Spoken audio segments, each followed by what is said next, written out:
یہ کہانی شروع ہوتی ہے 1914 سے، جب ایک 8 سال کا بچہ جاپان کے ایک گاؤں میں اپنے بچپن کے دن غربت کی حالت میں گزار رہا تھا۔ اس نے زندگی میں پہلی بار اچانک سے ایک گاڑی دیکھی جو کہ فورڈ کا ٹی ماڈل تھا۔ گاڑی کو دیکھتے ہی یہ بچہ اس کے پیچھے بے ساختہ بھاگے جا رہا تھا، کچھ سوچے سمجھے بغیر۔ اس بچے کا نام تھا ہونڈا سوچارو۔ اس وقت کسی کو معلوم نہ تھا کہ دنیا کے ٹاپ ترین ہونڈا کے تمام پروڈکٹس پہ اس بچے کے نام کا لیبل ہوگا۔ 1906 میں جاپان کے ایک گاؤں ماؤنٹ فوجی کے قریب ہونڈا سوچارو کی پیدائش ہوتی ہے۔ ہونڈا سوچارو کے والد لوہار ہونے کے ساتھ ساتھ پارٹ ٹائم سائیکل ریپیئر کا کام بھی کرتے تھے۔ ہونڈا کے 5 بہن بھائی جو کہ غربت کی وجہ سے مختلف بیماریوں سے اس دنیا فانی سے کوچ کر گئے تھے۔ ان سارے حالات میں ہونڈا سوچارو اپنے ماں باپ کا اکلوتا بیٹا تھا اور ماں باپ اس سے بہت امیدیں لگائے بیٹھے تھے۔ ہونڈا کو پڑھائی لکھائی میں بالکل بھی کوئی دلچسپی نہ تھی۔ وہ اپنا زیادہ وقت اپنے باپ کے ساتھ سائیکل ریپیئر کے کام میں بتانا پسند کرتا تھا۔ 16 سال کی عمر میں ایک دن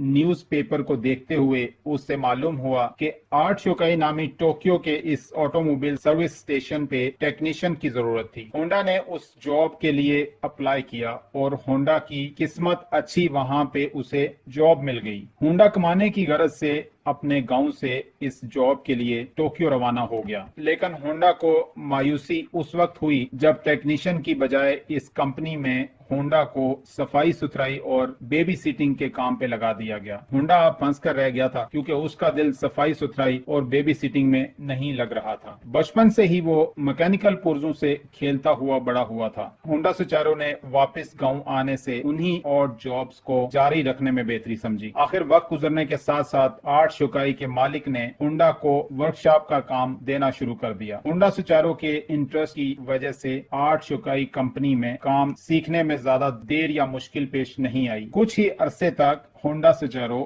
متعدد گاڑیوں کے پارٹس اور فکسنگ کے بارے میں بہت کچھ جان چکا تھا۔ اس دوران آرٹ شوکائی کمپنی نے 2 سپورٹس کارز بھی بنائی، جن میں سے ایک آرٹ ڈیملر تھی اور دوسری کرٹس۔ یہ دونوں سپورٹس کارز یوزڈ انجنز کو استعمال کر کے بنائی گئی تھیں، اور دلچسپ بات یہ تھی کہ یہ دونوں سپورٹس کارز نے جاپنیز موٹر کار چیمپئن شپ 1924 میں فرسٹ پوزیشن بھی حاصل کر لی۔ ہونڈا سوچارو ایک اچھا ریسر بھی تھا، لیکن اس مقابلے میں وہ ڈرائیور کے ساتھ ایز این انجینئر بیٹھا تھا۔ یہ وہ ایونٹ تھا جس کے بعد ہونڈا سوچارو نے موٹر سپورٹس کو اپنا جنون بنا لیا تھا۔ ہونڈا سوچارو کئی سال تک آرٹ شوکائی میں کام کر کے اپنے ایکسپیرینس کو وسیع کرتا گیا۔ اب اس سٹیج پہ ہونڈا سوچارو کی لائف میں ایک ٹرننگ پوائنٹ آیا جب اس کو پچھلے کئی سال کے ایکسپیرینس کو ثابت کرنے کا موقع مل رہا تھا۔ 1928 میں جب ہونڈا سوچارو کی ایج 22 ہو چکی تھی، آرٹ شوکائی کے مالک نے اپنی ایک اور برانچ کھولنے کا فیصلہ کیا۔ یہ برانچ جاپان کی سٹی ہاماماتسو میں کھولی گئی اور ہونڈا سوچارو کو اس برانچ کو چلانے کے لیے وہاں بھیج دیا گیا۔ ہونڈا نے اس برانچ پہ انتھک محنت سے کام لیا اور ایک ورکر سے شروع کی گئی یہ برانچ عرصہ 2 سال میں ہونڈا کی زیر نگرانی